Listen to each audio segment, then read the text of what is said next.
नमस्कार दोस्तों, स्वागत है आपका स्टडी फॉर सिविल सर्विसेज में। फ्री वीडियो के लिए चैनल को तुरंत सब्सक्राइब कर लीजिए और नोटिफिकेशन को जरूर ऑन कर लेना। हमारा फ्री वाला टेलीग्राम ये वाला ग्रुप जरूर से जरूर ज्वाइन कर लीजिएगा।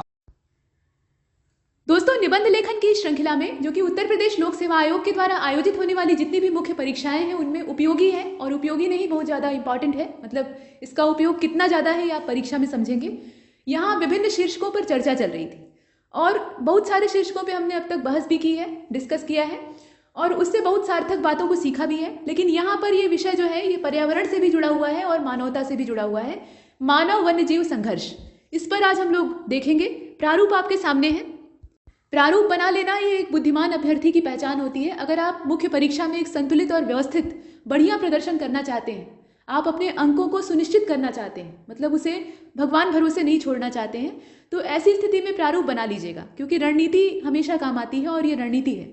इसमें आप जितने बिंदुओं को बनाइए उसी के आधार पर लिखिए। मतलब ये एक तरह से फ्रेमिंग होती है। आप एक फ्रेम तैयार कर रहे हैं, उसमें आपको सिर्फ बिनाई करनी है या भरना है।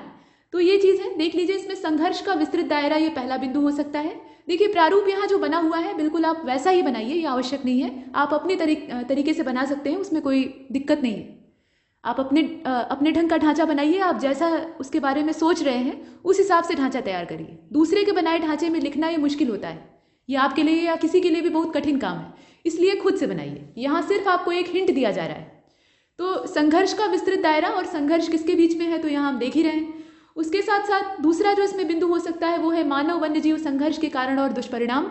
मतलब संघर्ष का कुछ कारण भी होगा। कोई अगर झगड़ा हो रहा है या आपस में स्ट्रगल हो रही है तो उसके पीछे कुछ रीज़न हो सकते हैं, और अगर संघर्ष हो रहा है तो उसके गलत परिणाम भी सामने आएंगे। तो वो दुष्परिणाम क्या है ये हम लिखेंगे, और अंत में हमें संघर्ष को रोकने का उपाय बताना पड़ेगा और सबसे अंत में एक सकारात्मक समाधान के साथ उपसंहार करना होगा। उपाय बताना एक चीज़ है और उसके बाद उसका समापन, उसे एकदम से फिनिश वाला टच देना, ये दूसरी बात होती है। तो दोनों हमें करना है। तो चलिए पहले शुरू करते हैं। पहले समस्या को थोड़ा खड़ा करते हैं और बड़ा करते हैं, और उसके बाद तब उसे शांत करेंगे।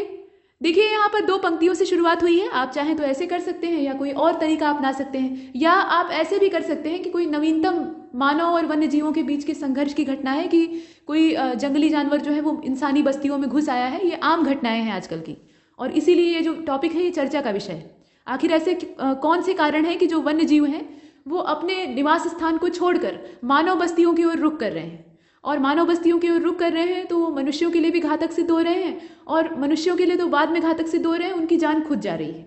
मतलब वो खुद या तो घायल हो जा रहे हैं, मनुष्यों के द्वारा कर दिए जा रहे हैं, और नहीं तो फिर अपनी जान गंवा रहे हैं। ये स्थितियाँ हैं। तो ये सब जो रीज़न है ये हमें लिखने हैं। आप चाहे तो कविता की पंक्तियों से शुरुआत करिए, और नहीं तो कोई ताज़ा तरीन मुद्दा है, घटना है, तो उससे शुरू कर सकते हैं। शुरू करने का तरीका थोड़ा सा आकर्षक होना चाहिए। निबंध आपका जब पहली नज़र में आकर्षित करेगा तो उसके बाद बाकी जो हिस्से हैं उनको पढ़ने में परीक्षक की रुचि होगी। और पहले ही अगर नीरस तरीके से आपने शुरू किया, एकदम एक ढर्रे वाला, तो वैसा काम बहुत लोग कर रहे हैं, और ऐसी स्थिति में परीक्षक आपके निबंध को पूरा पढ़ने से बचेगा, और पूरा पढ़ ही नहीं पाएगा तो नंबर आपको किस प्रकार के मिलेंगे आप जानते हैं। देखिए यहाँ पर 2 पंक्तियाँ कौन कौन सी हैं। ये नासिर काज़मी की पंक्तियाँ हैं, गज़ल या शायरी टाइप की। यहाँ जंगल थे आबादी से पहले, सुना है मैंने लोगों की जुबानी।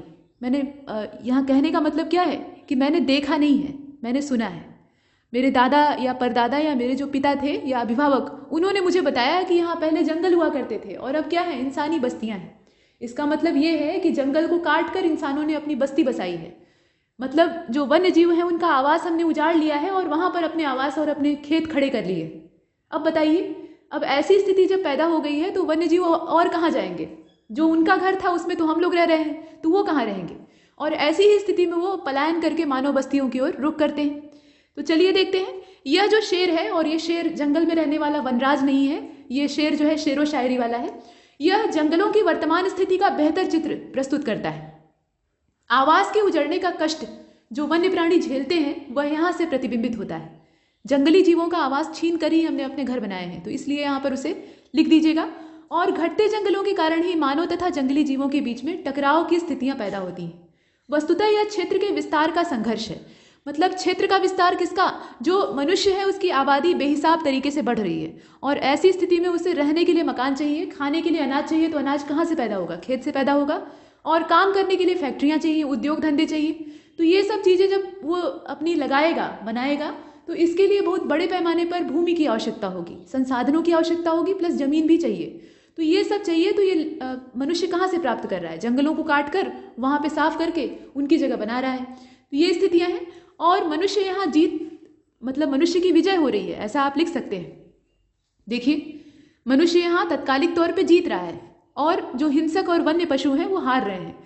लेकिन इसमें परिणाम क्या होगा? जो दूरगामी परिणाम है वो मनुष्य के लिए ही घातक होगा। अब ऐसा नहीं है कि वन्य जीव यहाँ पर मरेंगे नहीं, वन्य जीव तो मरेंगे ही, लेकिन उसके साथ साथ मनुष्य भी जाएगा। मनुष्य अपनी खाई खुद खोद रहा है, और उसमें वो खुद पहले गिरेगा और उसके बाद अपने साथ औरों को भी लेकर डूबेगा। ये स्थितियाँ हैं।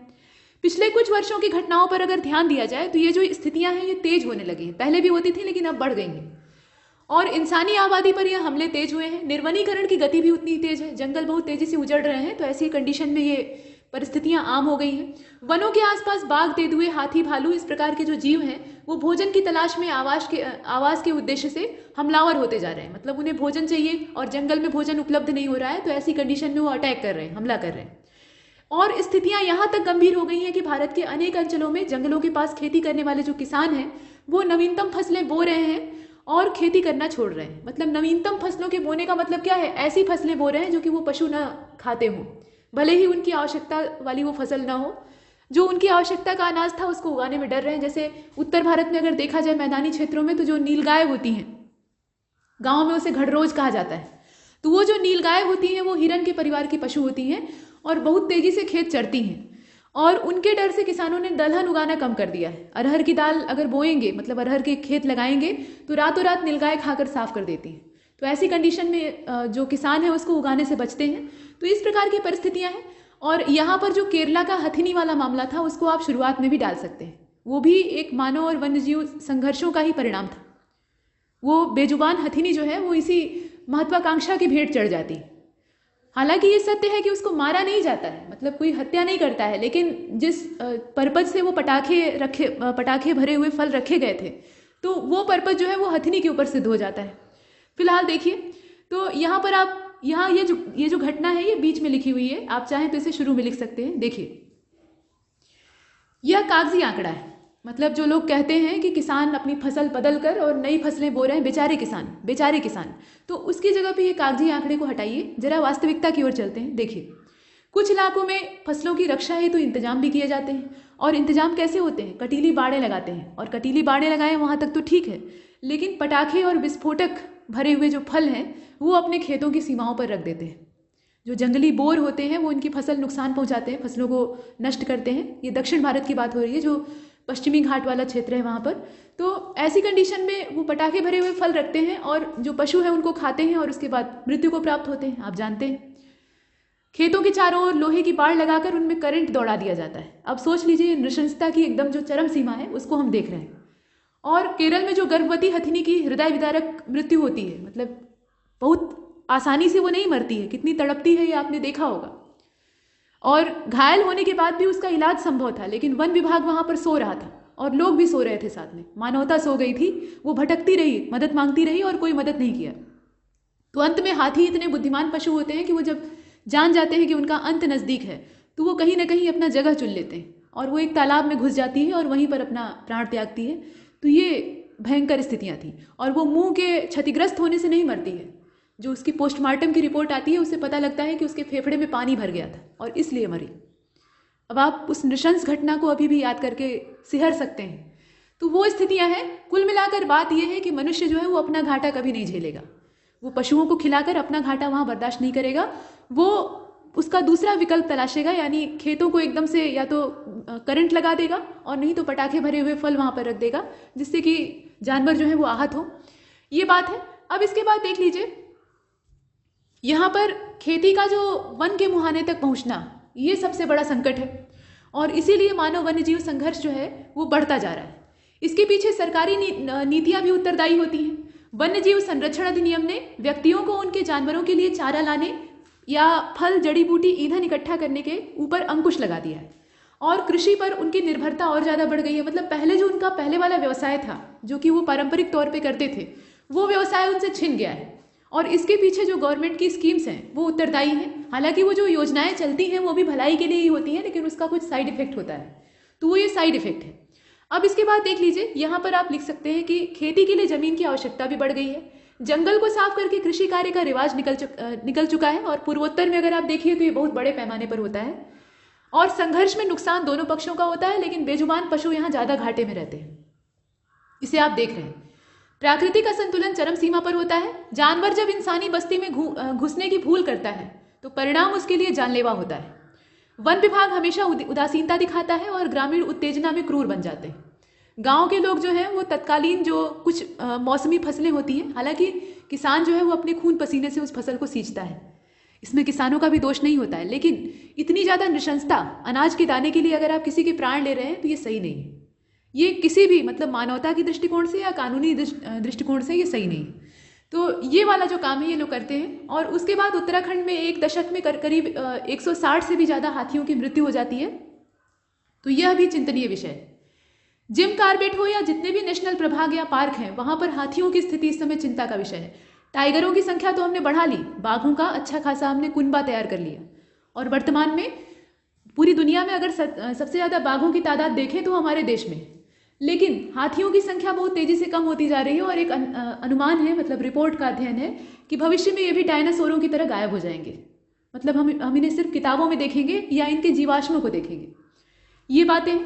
और वस्तुतः इस संघर्ष के लिए असली दोषी जो है वो मनुष्य ही है। प्रकृति का बेहिसाब तरीके से शोषण किया, और इसका नतीजा ये हुआ कि प्रकृति से सिर्फ लेते रहे, लौटाए कुछ नहीं, तो प्रकृति जो है वो खाली होती गई, उसका हाथ खाली होता गया, और वन्य क्षेत्र सिकुड़ते जा रहे हैं। ऐसी कंडीशन में वन्य जीव जो है वो शांत जीवन, या जो उनका शांत जीवन है उससे बाहर निकलकर वो मानवीय जो बस्तियां हैं उनमें हस्तक्षेप कर रहे हैं।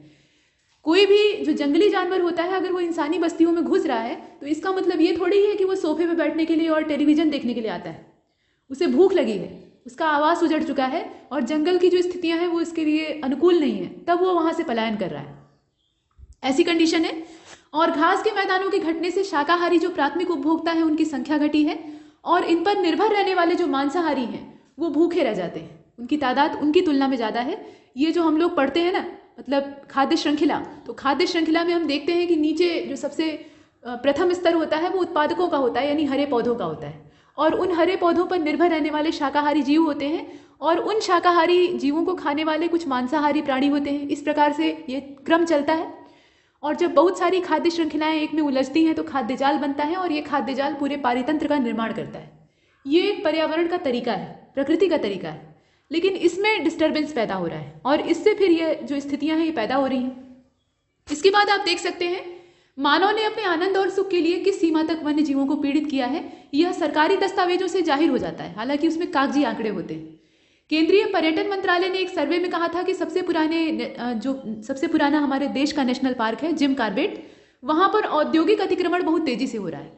रिसॉर्ट बन रहे हैं, होटल बन रहे हैं, तो पूरे हिमालय को तो हमने डिस्टर्ब करके रखा हुआ है, और जितनी भी पार्क की प्राकृतिक संपदा है वो यहाँ पर नष्ट हो रही है। और पर्यटक जो है वो आते हैं तो सिर्फ प्रदूषण ही नहीं फैलाते हैं या डिस्टर्ब ही नहीं करते हैं, उसके अलावा बहुत ज़्यादा ये शोरगुल करते हैं, जिससे कि शांति में खलल पड़ता है।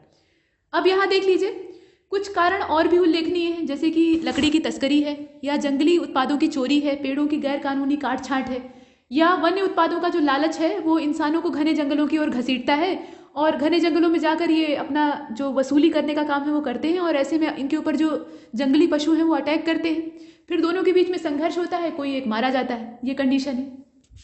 इसके बाद आप देख लीजिए, इस संघर्ष को घटाने के लिए मनुष्य अपने स्तर पर कुछ प्रयास कर सकता है, जैसे कि जंगलों की कटाई को रोक सकता है, अवैध खनन का विरोध कर सकता है, और खेतों के चारों ओर बाड़ लगा सकता है बिना करंट लगाए। तो इस प्रकार के जो प्रयास हैं ये कुछ हद तक नियंत्रित कर सकते हैं। वन्य जीवों का संरक्षण ये इंसानों के हक में भी है, और पर्यावरण संतुलन जैव विविधता के लिए भी जरूरी है। प्रकृति में जीव जंतुओं का विशेष महत्व होता है, और यह प्रकृति के संतुलन को बनाते हैं। अतः इनके हितों का मनुष्य को ध्यान रखना होगा, और मनुष्य को प्रकृति और पर्यावरण के महत्व को समझना होगा। प्रकृति ने हमें बहुत कुछ दिया है, और वन्य जीव प्रकृति के कर्मचारी हैं। यह प्रकृति से उतना ही लेते हैं जितनी की उन्हें आवश्यकता है, जबकि हम मनुष्य क्या करते हैं, अधिक लाभ के चक्कर में बहुत कुछ ले लेते हैं। और यह समस्या ऐसी है कि जब तक एक एक देशवासी इसमें जागरूक नहीं होगा तब तक इसका समूल निवारण संभव नहीं है। बुद्धि कौशल का उपहार हमें प्रकृति की ओर से प्राप्त हुआ है, तो उसके साथ साथ जिम्मेदारियां भी मिली हैं, और इसलिए दृढ़ संकल्प के साथ हमें वन संपदा और वन्य जीवों की रक्षा का संकल्प लेना होगा। ये पूरा मुद्दा था और इसके साथ ये शीर्षक यहीं समाप्त होता है।